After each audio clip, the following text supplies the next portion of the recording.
Okay, now we are live on Driving School Malaysia blog.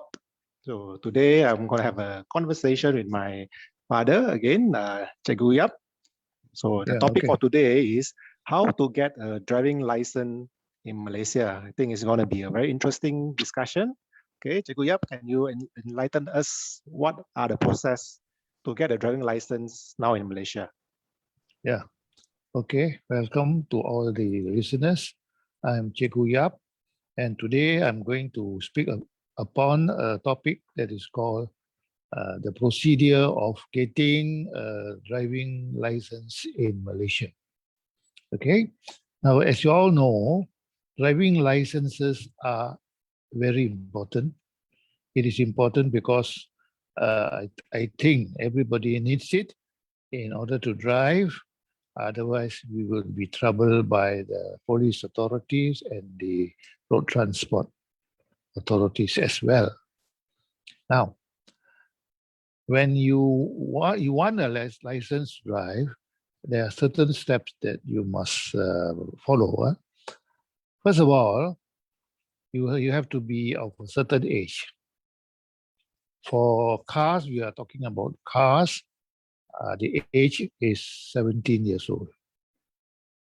Pertaining to how long or how many years you can drive, as long as you are fit and healthy, you can continue to drive until your old age. The authorities do not prevent anyone from being banned unless you are unhealthy or you are not fit to drive. Now, the first part that you have to do is to undergo a 6-hour undang-undang test. Undang-undang means rules and regulation. Undergo that at an institute, attend that, and after that, you have to sit for what is called the highway code test. Part 1, that represents part 1. Okay? Then when you get that part of the license, you can then go to the JPJ to get your L license to drive. Is that understood? Okay? All right. Anything else that you would like to ask? Okay, pertaining to getting the license, because when I first got my driving license, I think more than 20 years ago, I think back then the driving license, the highway code test was done on computer. I believe nowadays the tests are still being done on computers, right? Yeah, right. That's a good question. Up to today, the test highway code is still conducted the same manner. You can either do it in English or you can do it in Bahasa Malaysia. Those who are not well versed with the language, the Bahasa Malaysia and English, they can go through the driving school and appeal to JPJ, who will then conduct an oral test in oral. That means speaking. You will ask a few questions, and if you pass that part, you will also be issued an L license to learn. Okay, anything else? In our previous conversation, we spoke about senior getting a driving license. So a lot of seniors in Malaysia, most probably they are not very well versed in computer. So if that, what would you advise them if they have to go to take a highway code test? If they are not too good in computer, as I said, you can do the oral test or the lisan test. This has to be approved and conducted by JPJ itself. Normal circumstances, JPJ will conduct it at their premises. So your driving school will have to go to a branch of the JPJ in your state. For example, in Selangor, you have to go to Padang Jawa and the test will be conducted there. Is that clear? Okay, after that. So now, basically, they can take lisan test. Yes, they can do the lisan test. Okay, one question, Cikgu Yap. Usually on our blog, a lot of people wrote in during the highway code test. There's one section to test whether the person taking the exam, whether they have color blind or not. Can you elaborate on that, the color Yes. blind test? Now, regarding color blind, sometimes we ourselves are not sure whether we are suffering from color blind or not. But that first part of the test, where eight questions on color itself will be conducted. Now, supposing, let's say you fail the first part, the color blind is fail, then you cannot sit for the what you call second part of the test, right? Second part of the test normally involves about 50 to 70 questions. Now, should you fail this color test, then a person has to go to a medical doctor. Any doctor will do, and the doctor will conduct a test and certify then that you are fit to sit for the highway code test. Is that clear? All right. Okay. Anything else? I believe nowadays there are those glasses that when you wear it, it can help to correct your color blindness. So I'm just wondering, does JPJ allow to do that or not? When you wear spectacle to correct your color blindness, can you still take a driving license? Now, with regard to that question, I'm in this field a long time, but I've yet to hear a person suffering from a color test deficiency using that particular type of glass.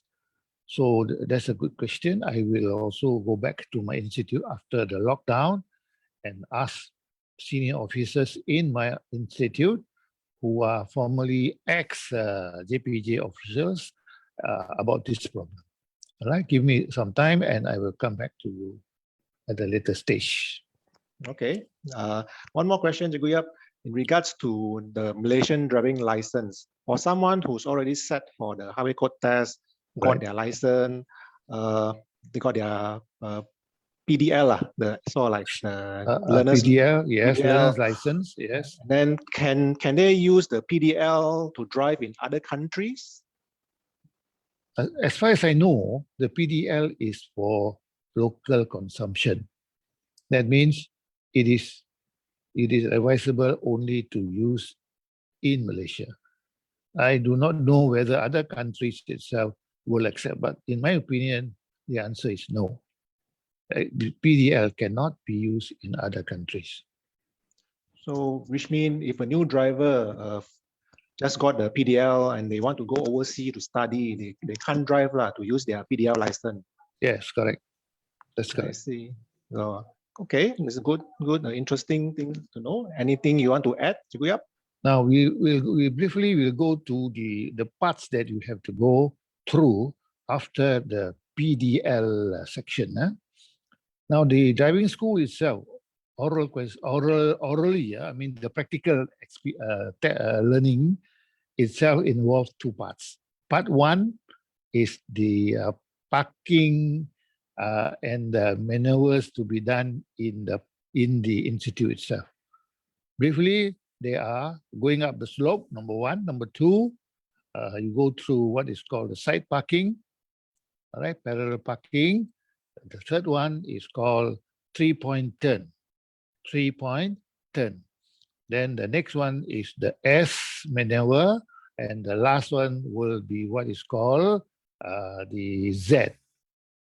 We don't have this previously. It is a new concept being practiced in Malaysia today.